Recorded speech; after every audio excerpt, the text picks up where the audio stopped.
Okay, so first of all, you're going to need a hair straightener. So if you can get one that has a wider base, that would be even better, but this one's perfect. I mean, just any basic one, just nothing too small. You're also going to need some kind of pokey tool. You can use a needle if you want, but I like this thing here, which is actually for extracting like blackheads and stuff. You can get it from any pharmacy really, or this one's from the Body Shop, but they're really good for just having in general. I use this for a lot of my sculpting for Halloween looks.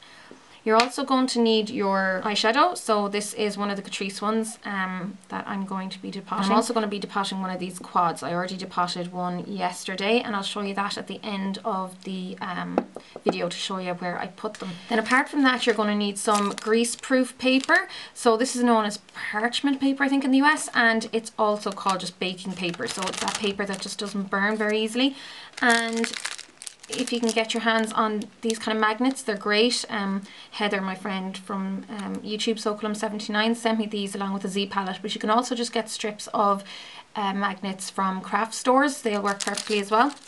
That's just so you can pop it into your palettes.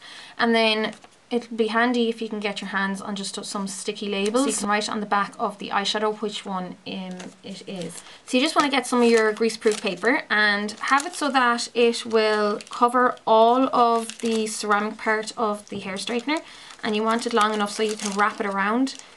And I do this before I turn the hair straightener on, just so that I don't burn myself. So with my hair straighteners, this is the GHD one, there's no temperature control, it just gets really, really hot. So I can leave that on just as it is. But if you have one of those ones with the temperature controls, put it on to the highest setting so it's really, really hot.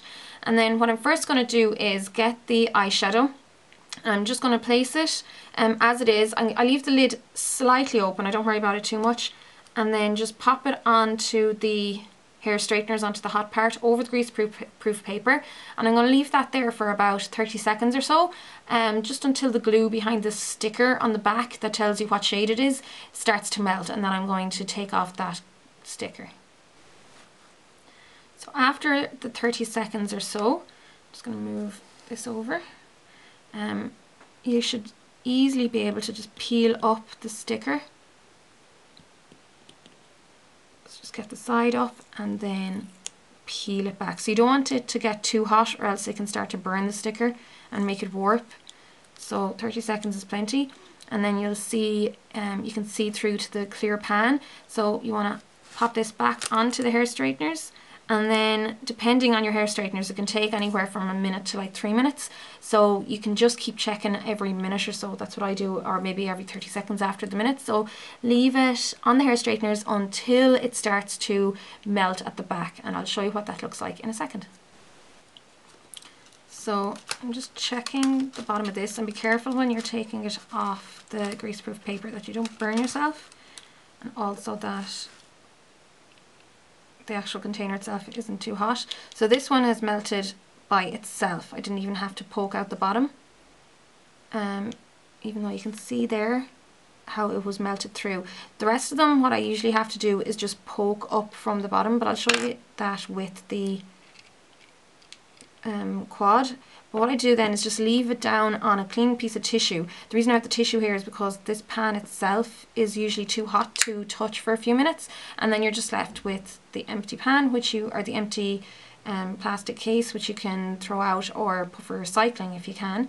And then what I tend to do is get some alcohol. So I have some surgical spirits here in a spray bottle, and I'm just going to spray it onto a little bit of a cotton pad, and then I use that to take away any excess glue. So you don't mind if there's a little bit there, because it can help grab onto the sticker, but you don't want too much glue on, and that just takes off the glue when it's still warm.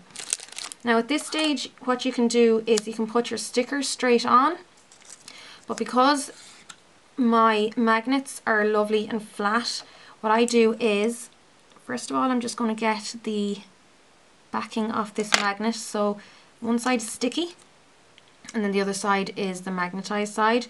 Now these fit perfectly onto the back of these, so I'm just going to pop that down like that. So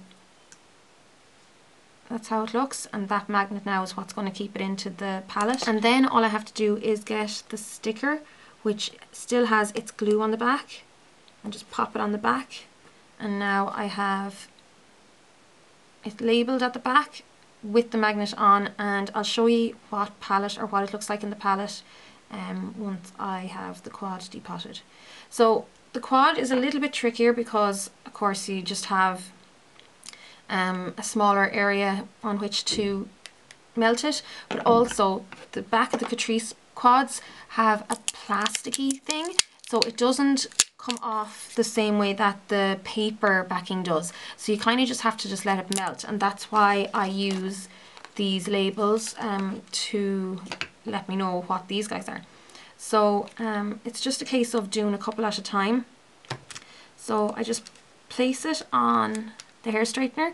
I'm just going to focus on the top two, and I kind of have to hold it because otherwise it does kind of fall off.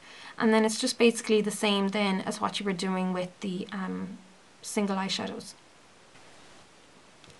So once you think that that's melted enough, and you can see at the back there how that just melts the labelling, so it's no good to you. You just press and the eyeshadows start to come out, and you can just pop them onto your clean tissue again, just like so.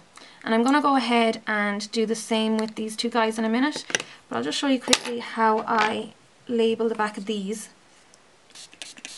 So again, I'm taking away any excess glue, just the big lumps. Just pop on your magnet again, as you did with the last one. Depending on the size of the pan, you may need to get the strip magnets from the craft store so that you can adjust the size to fit the pan, because the magnets are too big for these small ones. But what I did was pop the two small ones together. So just pop that on, and then I have these labels that just says Catrice number 40 and then the name of the quad, which is Never Let Me Go, and I'm just going to pop that on the back like so, and then that's ready to go straight into the palette now. So I'll just go ahead and show you what they look like in the palette. Okay, so I have those all depotted now and in my wee palette. I can't remember the name of this palette. I got it from LetzMakeup.co.uk, but I will find out and I'll put it in as an annotation for you.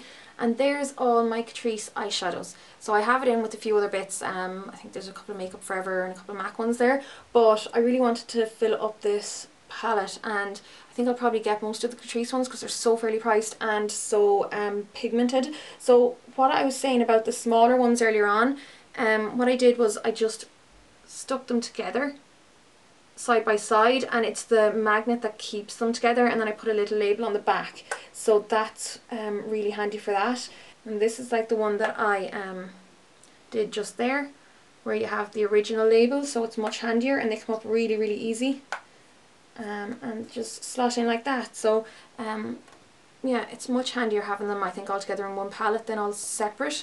And I also did the same with one of the blushes that I got, and I stuck it into my Z palette along with my Inglot blushes, so, or some of my Inglot blushes. This was Toffee Fairy. There's some other really beautiful colours that I'm probably going to get, and I just did the exact same thing as I did with the